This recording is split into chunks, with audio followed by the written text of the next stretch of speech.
Alright, so our meat is out of the fridge, still sitting in some marinade. Just going to take out our pieces. Yummy. It's going to be the fun part, grilling it. So we're just going to go ahead and put it on the grill as soon as I can get it out of the bag. There we go. So as you may remember, if you saw the first episode, if you didn't, I'll tell you again, we are grilling on a grill pan. It's dark outside, so we can't grill outside, so we're using our pan inside, which has all of our ridges and everything, just like a normal grill. This will give us our grill marks, our char, everything from an outside grill inside your own house. Great. So we have our steak on, and like I was saying, this meat gets very tough if you let it cook for too long. So we're going to say get it to medium, done this. It works really great at 4 minutes per side, so look at my watch.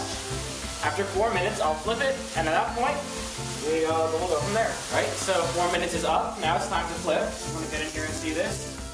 This is our marinade, making a great char on the outside. And by the way, this technique, when we're using intense heat to really get the outside nice and charred, get the inside not completely cooked, right? Cooked definitely to where you can eat it, but not overcooked, just enough. That's called searing. So we put it on the grill on a really high heat, so the outside is charring while the inside is still cooking at the same time. That's called searing. You can do it to chicken breast, steak, duck, whatever you're cooking. Right? It's been 4 more minutes. Our meat is done. So we're going to go ahead and take it out of the pan. So it's wonderful. All that great char, grill marks. Alright. See, but the trick to grilling meat, or roasting meat, steak, whatever you're doing here with your meat in the roasting in the oven or on the grill, once you're done cooking, you have to let it rest for 10 minutes. Now what resting does is during the cooking process, the juices in the meat all rush to the center. But if we go ahead and slice it immediately, all the juices come out and your meat is left not very tender, not very juicy. So we want to give the juices some time to redistribute themselves throughout the whole piece of meat. So that's why we're going to let it rest 10 minutes minimum. After 10 minutes, we'll be back and we'll go ahead and slice it. And I'll teach you the trick to slicing this grilled meat. It has been 10 minutes, I promise you. I'm not just saying that. It actually has been 10 minutes. The meat has been resting. And now what I'm doing here, I'm slicing my meat. Now let me give you some tips about slicing meat. Here's what you have to do. So, as you can see, the meat right here, the natural lines right here, we call it the grain. The grain of the meat is this way. If you can see the lines going down the meat, those are actually like the muscles and tendons of the beef, but those can be really chewy. So we want to sever the tendons by cutting against the grain, is what we call it. So we want to slice in the opposite direction of the natural lines that are in the beef. Just want to cut back and forth. So we don't have a chewy piece of steak. Alright, since these are going to be in the tacos, I want to make sure these are pretty thin, so it's pretty easy to eat.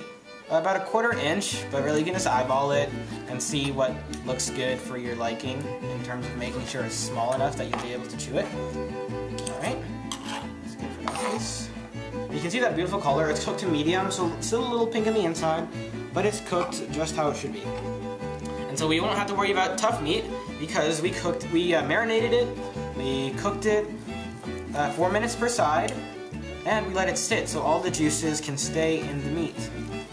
So it's really juicy. It's great. Can't wait to eat. Alright, so we have our meat sliced. Now what we're going to do here is I like to really elevate every single part of our dish. Even, in this case, even down to the tortillas. So, instead of warming them in the microwave, here's a great tip. Just put them right in the same pan or right on the grill that you were just grilling your meat. So all those flavors, a little bit of the juices that you're cooking from the meat, they'll go right on your tortilla. So a great grilled tortilla with even some of those flavors from your steak that you'll cook. Nice and hot. We'll take one of them for plating / tasting. Alright, so we got one here.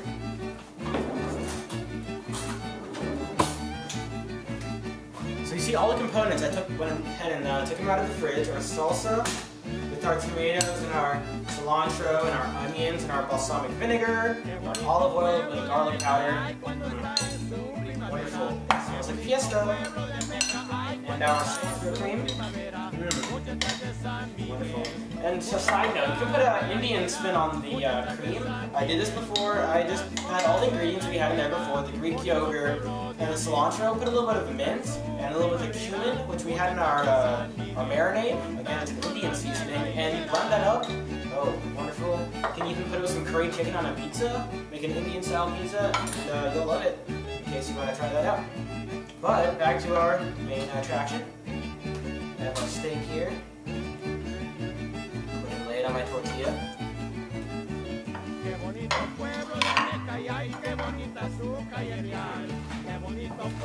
It's beautiful to look at too, by the way. Alright, so there's our steak. Remember, we don't want to mask the flavor, so not too many condiments, just a nice salsa and our cilantro cream. So our salsa's on there. And for our nice green cilantro cream. And a rhyme there. A spoonful on top. Now tell me that's not beautiful. Gorgeous. But now to actually eat it. I think I'm ready for this one. Alright, here we go.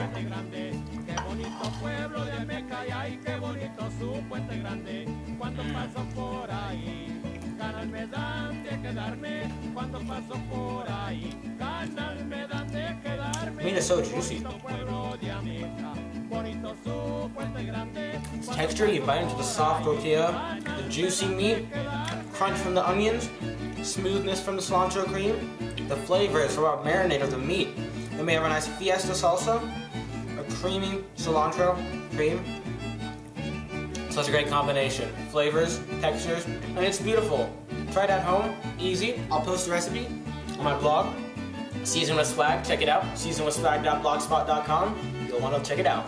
Thanks for watching episode 2 of SWAGourmet.